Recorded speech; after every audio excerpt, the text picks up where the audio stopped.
देखो बच्चों, कठिन सवाल आसान जवाब। क्योंकि गणित हुआ आसान रे बच्चों, गणित हुआ आसान। अंकों का है खेल निराला, जोड़ घटाओं ने क्या कर डाला। क्योंकि गणित हुआ आसान रे बच्चों, गणित हुआ आसान। शून्य का है खेल अजब, अंकों के संग करे गजब। कभी अंकों को शून्य बनाता या अंकों का मान बढ़ाता। क्योंकि गणित हुआ आसान रे बच्चों, गणित हुआ आसान।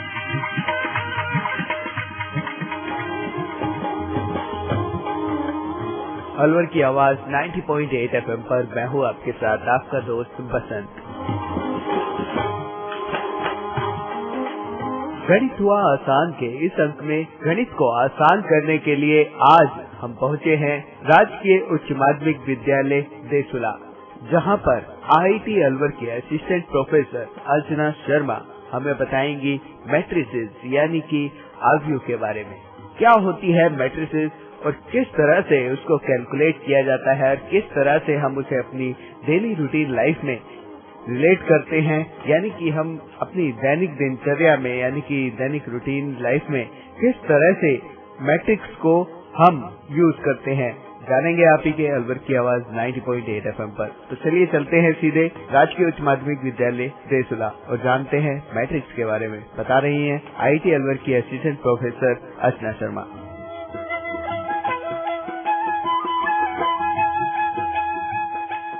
नमस्कार बच्चों,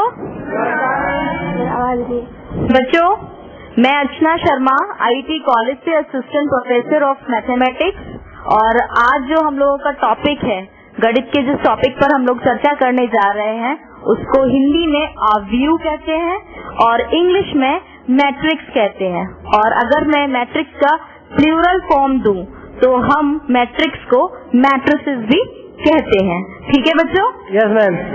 तो आज हम लोग मैट्रिसेस के बारे में जानेंगे कि मैट्रिसेस का उपयोग क्या है, मैट्रिसेस होता क्या है, ठीक है, और उसको हम कैसे अपने दैनिक जीवन से रिलेट कर सकते हैं। ठीक है बच्चों? Yes ma'am. चलिए, तो टॉपिक स्टार्ट करने से पहले मैं आप लोगों से एक बार आप सभी का परिचय लेना चाहूंगी। आपका नाम क्या है? शिखा, गवर्नमेंट सीनियर सेकेंडरी स्कूल से। अंजना राजकीय उच्च माध्यमिक विद्यालय देसुला। मेरा नाम नीतू और मैं आदर्श गवर्नमेंट स्कूल में पढ़ती हूँ। My name is Murari Prajapati and I read in Government Senior Secondary School. I'm studying. Okay बेटा? मेरा नाम आकाश पांचाल है, मैं राजकीय उच्च माध्यमिक विद्यालय देसुला से। ठीक है। हाँ, आप बताएं अपना नाम। मैम मेरा नाम कृष्ण गोपाल और मैं गवर्नमेंट सीनियर सेकेंडरी स्कूल देसुला में पढ़ता हूँ। आप बताएं। मेरा नाम सुमित कुमार है, मैं राजकीय उच्च माध्यमिक विद्यालय देसुला में पढ़ता हूँ। मेरा नाम परविंदर सिंह है, मैं राजकीय उच्च माध्यमिक विद्यालय देसुला में पढ़ता हूँ। मेरा नाम मनीष कुमार है, मैं राजकीय उच्च माध्यमिक विद्यालय देसुला में पढ़ता हूँ। लिखा जाए। ओके, आप बताएं अपना नाम। मेरा नाम अमित है, मैं राजकीय उच्च माध्यमिक विद्यालय देसुला में पढ़ता हूँ। मेरा नाम समीदीन कादरी, मैं राजकीय उच्च माध्यमिक विद्यालय देसुला में पढ़ता हूँ। मेरा नाम विजय सिंह है, मैं राजकीय उच्च माध्यमिक विद्यालय देसुला में पढ़ता हूँ। मेरा नाम मनीष कुमार, राजकीय उच्च माध्यमिक विद्यालय में पढ़ता हूँ। मेरा नाम चंद्रभान प्रजापति है, मैं राजकीय उच्च माध्यमिक विद्यालय देसुला में पढ़ता हूँ। मेरा नाम अमित चौहान है, मैं राजकीय उच्च माध्यमिक विद्यालय देसुला में पढ़ता हूँ।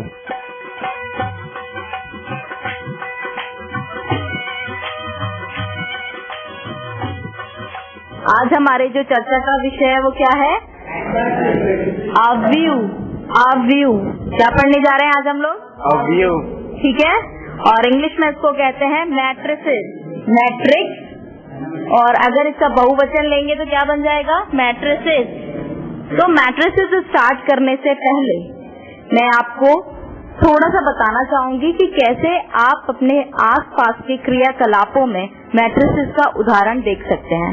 फिर हम आपको बताएंगे कि गणितीय रूप में कैसे आप अपने आसपास की एक्टिविटीज को मैट्रिक्स फॉर्म में लिख सकते हैं या मैट्रिक्स विधि से उन्हें सॉल्व कर सकते हैं जो आपके आसपास की प्रॉब्लम्स हैं। ठीक है, चलिए हम सबसे पहला एग्जाम्पल, एक सिंपल सा एग्जाम्पल अपने स्कूल का ही लेते हैं। सिंपल सा एग्जाम्पल स्कूल का ही लेते हैं। आप सभी लोग एग्जाम देते हैं, एग्जामिनेशन रूम आप लोगों ने अच्छे से देखा है। जब हम एग्जामिनेशन रूम में एंटर करते हैं, सबसे पहले जब हम उस एग्जामिनेशन रूम में क्या करते हैं, प्रवेश करते हैं, तो आपको चेयर्स कैसे दिखती हैं? जो चेयर टेबल आपकी रखी हुई है जहाँ आपको पेपर देना है वो कैसे दिखती है? पंक्तियाँ दिखती है ना, पंक्तियों में दिखती है। ठीक है, पंक्तियाँ बनी हुई हैं, ठीक। और अगर मैं एक एक पंक्ति को देखना शुरू करूं तो पंक्तियां कैसे मिलेंगी? दाएं से बाईं ओर, बाएं से दाईं ओर, या आगे से पीछे की ओर, या पीछे से आगे की ओर। 4 चीजें कही है मैंने बेटा।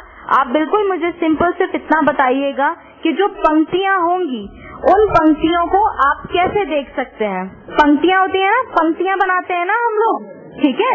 तो पंक्तियां कैसे होंगी? जब मैं क्लास में एंटर करूंगी या आप अपने एग्जामिनेशन रूम में एंटर करेंगे तब आप देखेंगे कि पंक्तियां कैसे दिखेंगी आपको, दाएं से बाएं की ओर, ठीक है। जब आप क्लास को खड़े होकर सामने से देख रहे हैं, ठीक है, समझ में आ गया? जब चेयर्स आपके सामने लगी हुई हैं, ठीक है, तो आपको हो सकता है वहाँ पर 6 पंक्तियां या इस तरीके की 7 पंक्तियां दिखें, ठीक है। तो ये तो हो गई आपकी पंक्तियां, ठीक है। अगर मैं दूसरे रूप से इसको देखना चाहूँ, मैं पंक्तियों के फॉर्म में ना देखकर, पंक्तियों के रूप में ना देखकर, मैं केवल उस अरेंजमेंट को ऐसे देखना चाहूँ कि मेरे सामने कितनी लाइनें दिख रही हैं, समझ रहे हैं?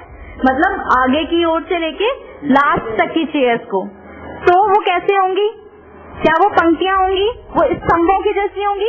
कॉलम्स होंगे? वो समझ में आ रहा है या नहीं आ रहा है? ठीक है, यानी आगे से पीछे की ओर, समझ में आ गया?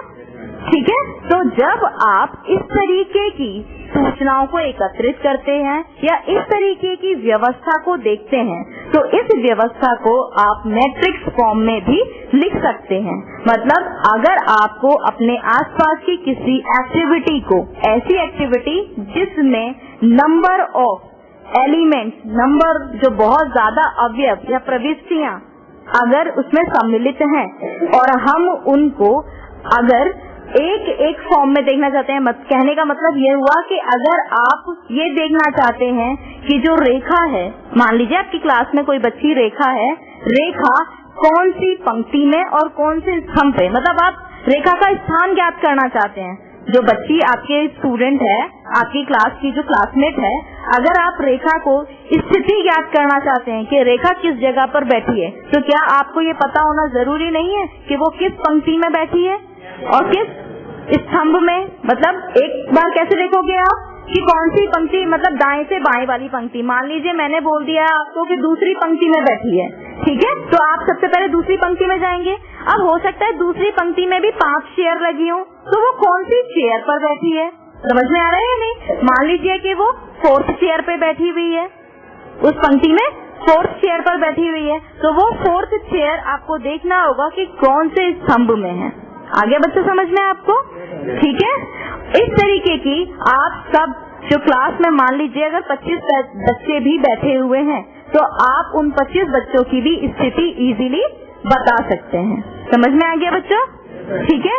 और बताइए, और ऐसा कोई एग्जाम्पल जो आपको ऐसा लगता हो जहाँ आपको व्यवस्था दिखती हो, मतलब अरेंजमेंट दिखता हो आपको, और कोई भी व्यवस्था जिसको हम आयताकार बॉक्स में अगर इकट्ठा कर दें, आयताकार बॉक्स में अगर आप उस इंफॉर्मेशन को, उस सूचना को अगर आप कलेक्ट कर सकते हैं, ठीक है, तो उसे हम किस रूप में मतलब देखना शुरू कर देते हैं। फिर किस रूप में हम उसे बताते हैं कि ये आव्यूह विधि हो सकती है। ठीक है।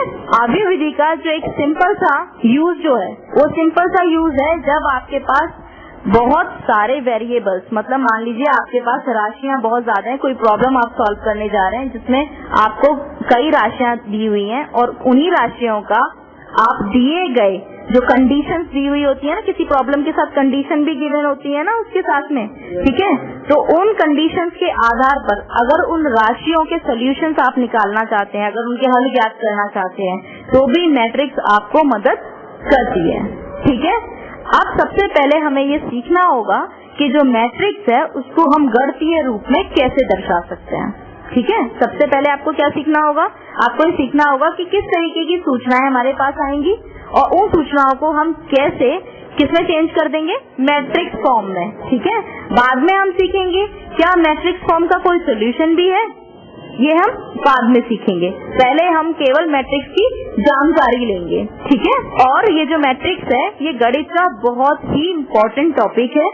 इसकी मदद से आज के जो टाइम में, जो आज का जो टाइम चल रहा है, जो ग्राफिक्स आप देखते हो ना, ये जो कंप्यूटर ग्राफिक्स जो है, एनिमेशन है आपका, एनिमेशन कार्टून नेटवर्क वगैरह आप देखते हो, ठीक है, इसमें बहुत बड़े लेवल पर यूज होता है। एरोप्लेन्स वगैरह आप जानते हैं, वहां पर भी इसका बहुत बड़े लेवल पर यूज होता है, ठीक है। और कहाँ पर यूज है, ये जो सर्वे होते हैं ना अपने ज्योग्राफिकल सर्वे जो होते हैं, ये भूकंप वगैरह जब आता है तो सेस्मिक किरणें जो होती है ना, उनको स्टडी करने में इनका बहुत बड़ा यूज है। और सबसे बड़ी बात कि ये मैथ्स का सब्जेक्ट है, लेकिन ये कंप्यूटर साइंस को, फिजिक्स को, केमिस्ट्री को, सभी सब्जेक्ट्स को सपोर्ट करता है, ठीक है बेटा। और ये चीजें जब आप हायर लेवल पर आगे बढ़ जाएंगे, हो सकता है कल को आप में से कोई साइंटिस्ट बनना चाहता हो, ठीक है।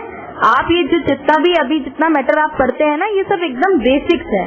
लेकिन जैसे अगर मैं आपको कहूँ कि फिजिक्स का यूज क्या है, तो शायद आपको आसपास दिखता है। केमिस्ट्री का यूज क्या है, आपको आसपास दिखता है। जैसे मैंने लकड़ी को जला दिया तो उसमें रासायनिक क्रिया होती है, ठीक है। फिजिक्स में आप देखते हो कि मैंने अगर किसी ठोस को पानी में गिरा दिया तो एक बल से वो ऊपर की ओर उछलता है, उसमें फिजिक्स है आपकी। हम परेशान कहाँ पर होते हैं, जब मैथ्स की बारी आती है। हम ये सोचते हैं इस गणित का यूज कहाँ होता है। तो गणित का यूज, जितने भी आपका जो पूरा साइंस है वो किस पे बेस्ड है। आप सोचिए, कैलकुलेशंस के बिना कुछ पॉसिबल है? नहीं है। गणित का यूज जो है, आपके जितने भी ब्रांचेस हैं स्टडी की, उन सबको जो आगे बढ़ा रहा है वो कौन है? गणित ही है, ठीक है। जैसे एक बार एक बच्चे ने, जब हम निर्देशांक ज्यामिति की बात कर रहे थे, तो एक बार एक बच्चे ने हमसे क्वेश्चन किया कि निर्देशांक ज्यामिति का क्या यूज है, डेली लाइफ में क्या यूज है। तो देखिए, जो आप ये नहीं खेलते हैं ये रिमोट से, और ये आपको पता होता है गेम वगैरह नहीं खेलते हैं आप लोग, वीडियो गेम्स, तो 3-4 बार जब आप गेम की प्रैक्टिस कर लेते हैं तो आपने देखा है आपके हारने के चांसेस कम होने लगते हैं, क्योंकि आपको ये पता होता है कि इतनी देर बाद मुझे इतने कॉइन्स मिल जाएंगे। वो डिस्टेंस जो होती है, ठीक है। तो आपको ये जो कॉइन्स वगैरह जो जहाँ रखे गए होते हैं, आप देखते हो ना, जो आपके सामने जो स्क्रीन चलती है उस पर कॉइन्स वगैरह देखे हैं आपने। जैसे आप कॉइन लेते हो, आपको लगता है जितने ज्यादा कॉइन लेंगे हम उतनी जल्दी जीत जाएंगे, ठीक है। तो जो कॉइन्स की पोजीशन होती है वो भी कोऑर्डिनेट ज्योमेट्री यानी निर्देशांक ज्यामिति की मदद से ही की जाती है, ठीक है ना बच्चों। इसी प्रकार जो मैट्रिसेस है, मैट्रिसेस भी बड़े लेवल पर सारे ही जो हमारे साइंस के सब्जेक्ट्स हैं उनको सपोर्ट करती है। तो वो सब आप कब पढ़ेंगे? जब आप में से कुछ लोग साइंटिस्ट बनेंगे, कुछ लोग जियोलॉजिस्ट बनेंगे, कुछ लोग हो सकता है इंजीनियर बनेंगे। इंजीनियरिंग करने के बाद, जब तक हम लोग इंजीनियरिंग में रहते हैं, क्योंकि हमारे यहाँ पर ऐसा है कि बच्चे इंजीनियरिंग करते हैं, फिर उसके बाद वो ये बोलते हैं कि मैम इंजीनियर मैथ्स क्यों पढ़ रहा है। उनके जो खुद के सब्जेक्ट्स होते हैं, जिन बेसिस पर वो लोग आगे प्रैक्टिकल्स करते हैं, वो सब किसके बेसिस पर होते हैं? मैथ्स के बेसिस पर ही होते हैं। जैसे मान लीजिए, अगर कोई एक मैकेनिकल इंजीनियर, ठीक है, एक ऑटोमोबाइल इंजन बनाता है और वो ये चेक करना चाहता है कि मेरा जो ऑटोमोबाइल इंजन है ये कम से कम पेट्रोल खर्च करे, ठीक है, टाइम के अकॉर्डिंग, टाइम ज्यादा हो, किलोमीटर ज्यादा हो और पेट्रोल कम खर्च हो। तो सोचिए कि इस निरीक्षण को करने में उसको मैथ्स की हेल्प लेनी पड़ेगी या नहीं लेनी पड़ेगी, ठीक है। बस ये होता है कि विधियां बदल जाती हैं और विधियां बदलेंगी। अभी तो आप केवल क्या सीख रहे हो? बेसिक सीख रहे हो। इसके आगे आप और स्टैंडर्ड मेथड सीखोगे, और हो सकता है जो मैथमेटिशियन बड़े लेवल पर जो रिसर्च करते हैं, हो सकता है वो इससे भी ज्यादा बड़े लेवल के मेथड सॉल्व करते हो। समझ में आ रहा है कि नहीं आ रहा है? ठीक है बच्चों, चलिए तो फिर से हम लोग अपने मैट्रिसेस पे आ जाते हैं।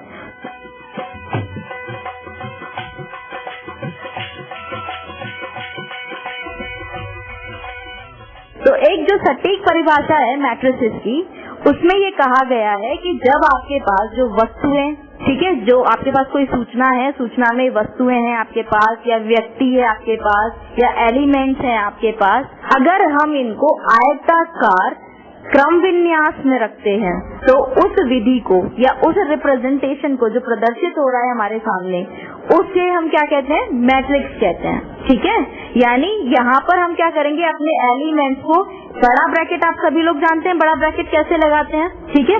जैसे जैसे एलिमेंट्स बढ़ते जाएंगे ब्रैकेट भी बढ़ता जाएगा, ठीक है। तो आप एक एलिमेंट को भी दर्शा सकते हैं, किसमें? ब्रैकेट में।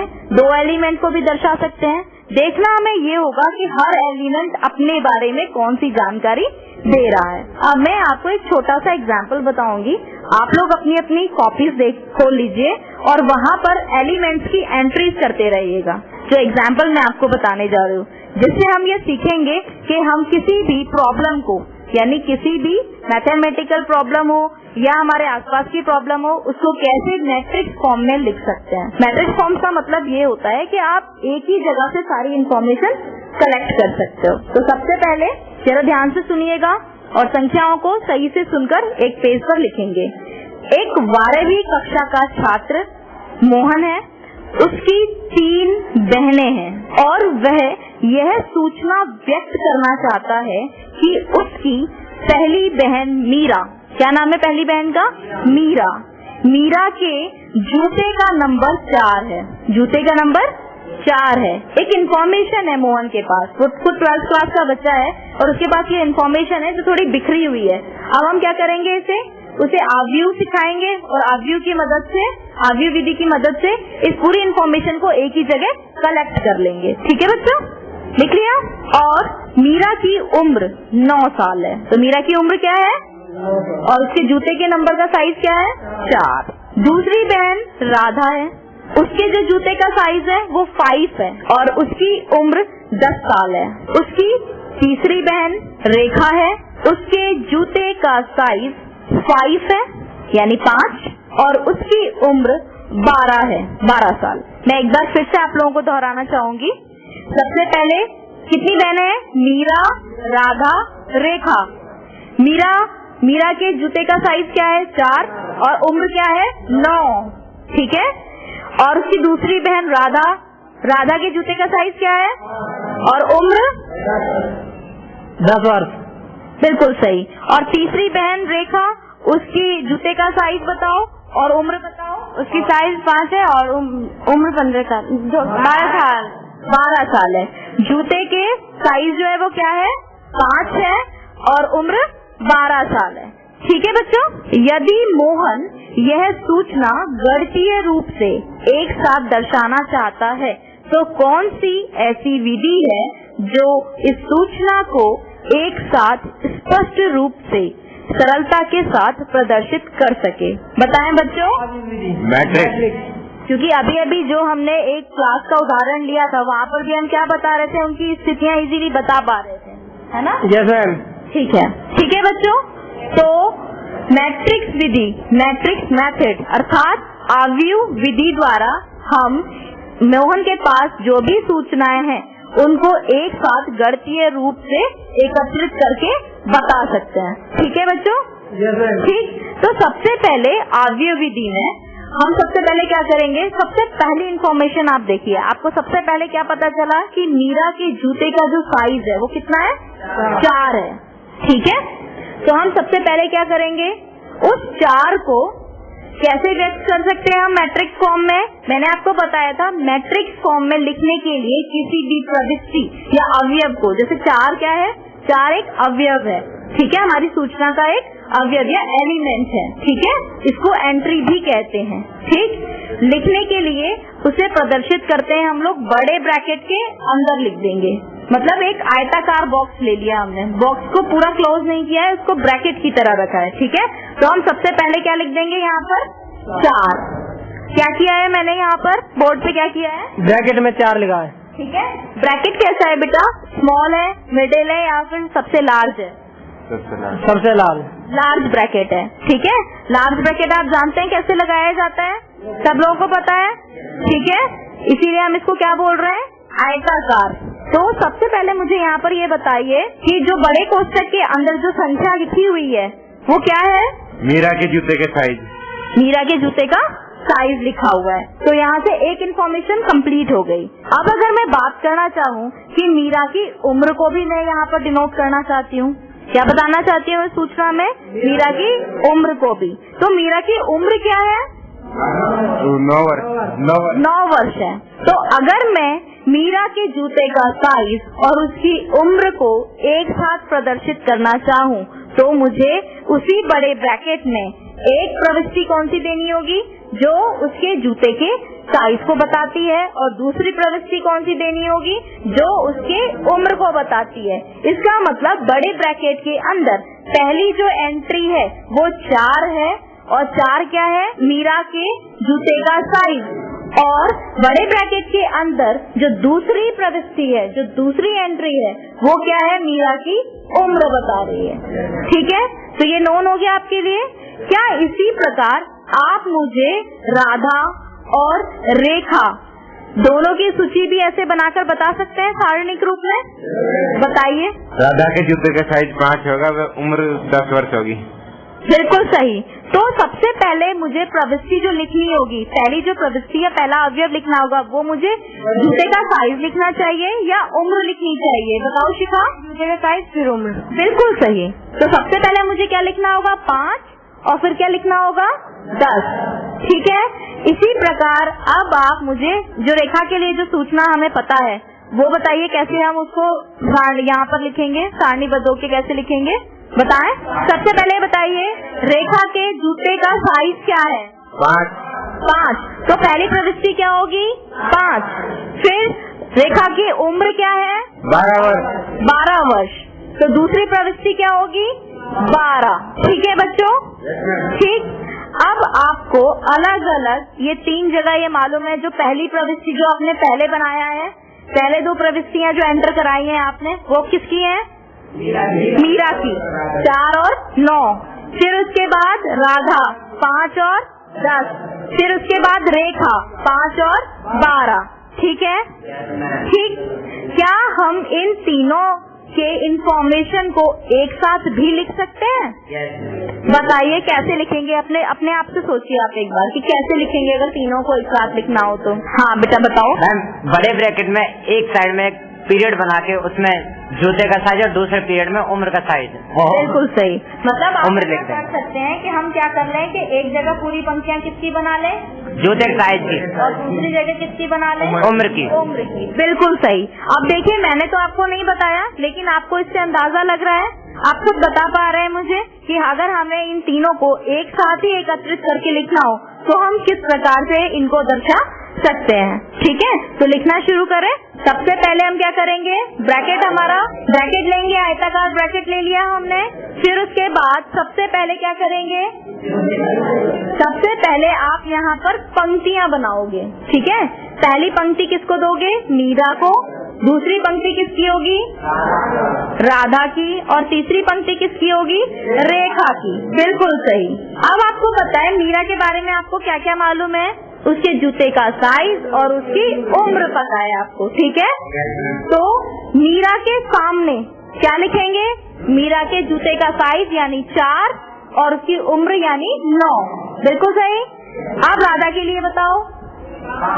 राधा की जूते का साइज 5 और उम्र 10 साल। अब रेखा के लिए बताओ। रेखा के जूते का साइज क्या है और उम्र 12। बिल्कुल सही। ठीक है, अब आप मुझे बताइए, जो इस आयताकार बॉक्स के अंदर, जो आयताकार बॉक्स आपको आपके सामने दिख रहा है, इसमें जो पहली प्रविष्टि है मीरा की, राधा की और रेखा की, ये सब क्या है? जूते का साइज है। बिल्कुल सही। तो क्या मैं इनके ऊपर ये लिख सकती हूँ यहाँ पर कि ये जूते का साइज है? जूते का साइज या जूते का नंबर। ठीक है, और आप मुझे बताइए, हाँ, शूज का साइज। ठीक है, और आगे और भी बोल सकते हैं, साइज ऑफ शूज। ठीक है, चलिए, पहली प्रविष्टियां पता चल गई आपको। दूसरी प्रविष्टियां क्या इंडिकेट कर रही हैं? उम्र यानी एज। क्लियर है? ठीक है, आपको समझ में आ गया? क्या यहाँ से ज्यादा बताना आसान रहेगा? यहाँ मैं आपसे अभी इमीडिएटली अगर मैं पूछूं कि राधा की उम्र क्या है, तो क्या आप इस आयताकार बॉक्स से देख के एक बार में ही बता सकते हैं? ठीक है, इसका मतलब जो हमारे पास बड़े लेवल पर इंफॉर्मेशन है, ठीक है, आप उसको कैसा कर सकते हैं? सारणिक रूप में रिप्रेजेंट कर सकते हैं। ठीक है, इससे क्या हो गया?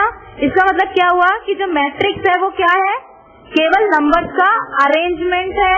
ठीक है, रिप्रेजेंटेशन है। इसका मतलब क्या है कि आपके पास जो सूचनाएं एकत्रित होती हैं, उन सूचनाओं को एकत्रित करने में जो एलिमेंट्स वर्क करते हैं, जो अवयव यूज होते हैं, उन अवयवों को आप इजीली प्रदर्शित कर सकते हैं। समझ में आ गया? ठीक है, केवल क्या कर पा रहे हैं? हम इसे प्रेजेंट कर पा रहे हैं। समझ में आ गया? इसकी खुद की कोई न्यूमेरिकल वैल्यू नहीं है, संख्यात्मक मान नहीं है इसका। आप देख रहे हैं ना, ये केवल क्या है? रिप्रेजेंटेशन है, ठीक है। जैसे प्लस का चिन्ह होता है, प्लस का चिन्ह आप जानते हैं, प्लस का चिन्ह अगर मैं खाली लिख दूं, उसके साथ कोई अंक ना लिखूं, तो क्या उसकी अपनी कोई मान है? कुछ समझ में आएगा? इसका मतलब क्या है?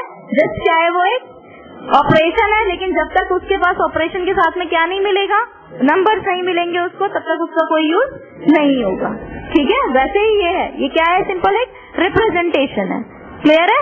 हालांकि वो एक ऑपरेशन है और ये रिप्रेजेंटेशन है, ठीक है बच्चों? समझ में आ रहा है इतना? ठीक है।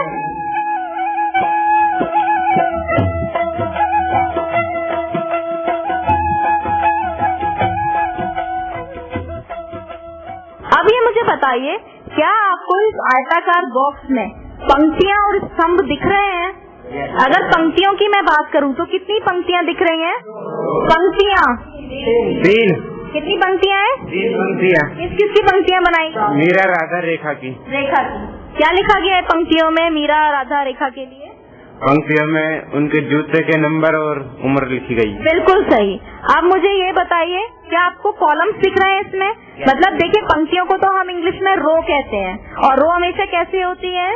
दाईं से बाईं ओर, ठीक है। और जो कॉलम्स होते हैं वो हमेशा कैसे होते हैं? अप टू डाउन, यानी ऊपर से नीचे की ओर। तो क्या आपको स्तंभ दिख रहे हैं? Yes ma'am. कितने स्तंभ दिख रहे हैं? 2 स्तंभ है, यस मैम। ठीक है। पहला स्तंभ क्या प्रदर्शित कर रहे हैं? जूते का साइज और दूसरा स्तंभ? उम्र। बिल्कुल सही, ठीक है बच्चों। अच्छा, एक बात बताइए, क्या हम इस व्यवस्था को किसी दूसरे रूप में भी लिख सकते हैं? क्या ये अरेंजमेंट चेंज हो सकता है? सोचिए थोड़ा, कुछ सोच के बताइए। क्या इस आयताकार जो बॉक्स है, इसमें पहले क्या है? मैंने मीरा, रेखा और राधा, इनकी 3 पंक्तियां बनाई हैं। क्या इन पंक्तियों को मैं स्तंभों के रूप में लिख सकती हूँ? क्या ये व्यवस्था चेंज कर सकते हैं? बदल सकती है व्यवस्था? आप बताइए, बदल सकती है? बदल सकती है मैम। बताइए कैसे बदलेंगे? रेखा को बैड कर लेंगे अरेंज, जैसे 5 और इनकी एज और ये आ जाएंगे उम्र एक साथ। 3 कॉलम हो सकते हैं अगर हम इसको टेढ़ा कर, जैसे कि आप। हाँ, बिल्कुल सही। हम ऐसा कर सकते हैं कि जो पंक्तियां हमने अभी किसके लिए बनाई है? मीरा, राधा और रेखा के लिए। अब वो पंक्तियां किसके लिए होंगी? जूते का साइज और उम्र के लिए। और स्तंभ किसके लिए हो जाएंगे? मीरा, रेखा और राधा के लिए। बिल्कुल सही। बनाकर बताइए, जल्दी बनाइए, देखिए पहले से और इसमें कितना चेंज आता है। यहाँ पर पंक्तियों की संख्या एक बार मुझे फिर से बता दीजिए। पंक्तियां कितनी है पहली वाली व्यवस्था में? 3 और स्तंभ कितने हैं? 2। ठीक है, ये याद रखिएगा, क्योंकि अब जो दूसरी व्यवस्था बनाने जा रहे हैं, मैं फिर से आपसे पूछूंगी कि वहाँ पर पंक्तियों की संख्या कितनी है और स्तंभों की संख्या कितनी है। ठीक है बच्चों? हाँ, तो बच्चों लिख लिया आप लोगों ने? चलिए बताइए, अब जो दूसरी व्यवस्था आपने की है आयताकार बॉक्स की, वो किस तरीके से बदल गई है? मैं सबसे पहले कृष्ण गोपाल से पूछूंगी, बताओ। मैम, इसमें थोड़ा टेढ़ा कर दिया गया है और इसमें पंक्तियों में जूते का साइज और उम्र को रखा गया और कॉलम्स में मीरा, राधा और रेखा की जो भी इन्फॉर्मेशन। बहुत बढ़िया, ठीक है। और आप लोग क्या बोल सकते हैं? पंक्तियों को रो बोल सकते हैं और स्तंभों को कॉलम्स बोल सकते हैं। तो मैं जानना चाहूंगी कि जो अब हमने जो व्यवस्था बनाई है, अब जो हमने अरेंजमेंट किया है, उस अरेंजमेंट में कितनी रोज हैं? आप बताएं। 2 रो हैं, ठीक है। पहली पंक्ति क्या प्रदर्शित कर रही है? जूते का साइज। और दूसरी पंक्ति क्या प्रदर्शित कर रही है? उम्र। अच्छा, आप मुझे बताएं कि इसमें कितने स्तंभ हैं, कितने कॉलम्स हैं? अब वाली जगह स्तंभ 3 है। स्तंभ 3 है। पहला स्तंभ क्या प्रदर्शित कर रहा है? मीरा की एज और जूते का साइज। अच्छा, आप बताइए दूसरा स्तंभ क्या प्रदर्शित कर रहा है? राधा की जूते का साइज और एज। बिल्कुल। और तीसरा स्तंभ क्या प्रदर्शित कर रहा है? जूते का साइज और एज। किसका? रेखा का। बिल्कुल सही है। ठीक है बच्चों, समझ में आ रहा है आपको? इस तरीके से हम अपनी इंफॉर्मेशन को एक ही जगह इकट्ठा कर सकते हैं, ठीक है। किसकी हेल्प से? आर्ग्यू विधि की हेल्प से।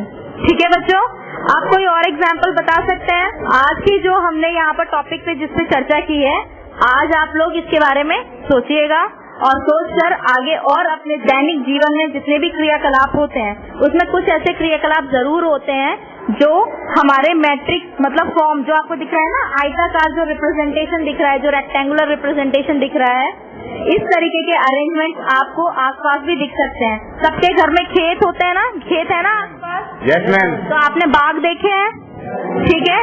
बागों में आपने देखा है कैसे पंक्तियों में लगाया जाता है पौधों को? ठीक है, फिर बड़े होने के बाद वो पेड़ बन जाते हैं। ठीक है, तो और भी ऐसे एग्जाम्पल्स हो सकते हैं। ठीक है, आपकी खुद की क्लास भी अगर अरेंज क्लास, एक डेस्क एक चेयर टाइप से रखा हो बच्चों के लिए, तो वो भी अरेंजमेंट बन सकती है। और अरेंजमेंट कोई आप खेतों में पौधों की क्यारियाँ जो होती हैं, क्यारियाँ, है ना। और बताएं, स्कूल का टाइम टेबल। स्कूल का टाइम टेबल मतलब जो परफॉर्मा होता है जी, उसमें रोज भी होती हैं और कॉलम्स भी होती हैं। वेरी गुड, बैठिए। और बताइए, और कोई चीज बताइए जो आप आसपास देखते हो और वो आपको लगता है कि हाँ वो मैट्रिक्स जैसी लगती है। प्रेयर में स्टूडेंट्स का अरेंजमेंट। बिल्कुल, क्योंकि जब आप प्रेयर करते हैं तब आप कैसे खड़े होते हैं, रो वाइज, रोज होती है ना, ठीक है ना। चलिए, तो आज के लिए इतना ही, फिर नेक्स्ट टाइम आकर आपसे और भी चर्चा करेंगे और आगे बढ़ाएंगे अपने मैट्रिसेस को, सीखेंगे कि मैट्रिसेस किस किस प्रकार की होती है। ठीक है, और आगे सीखेंगे कि मैट्रिक्स के ऑर्डर कैसे ज्ञात किए जा सकते हैं, उनकी कोटि कैसे बताई जा सकती है, ये हम अपने अगले अंक में चर्चा करेंगे। ठीक है बच्चों, आज के लिए आप लोगों का बहुत बहुत धन्यवाद। Thanks ma'am. Thank you very much.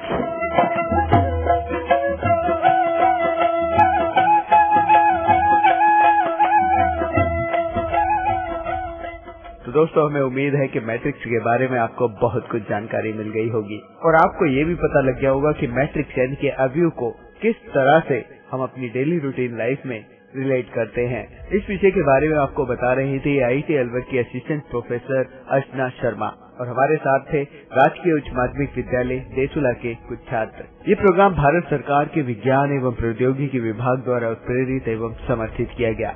आपको ये प्रोग्राम कैसा लगा, आप अपने फीडबैक प्रतिक्रिया हमें दे सकते हैं। अपने फीडबैक देने के लिए हमारा पता है कम्युनिटी रेडियो अलवर की आवाज 90.8 megahertz, IIT group of institutions, north extension, MIA Alwar Rajasthan. हमारे फोन नंबर है 9587908908 और दूसरा नंबर है 0144512190। आप हमें मेल भी कर सकते हैं।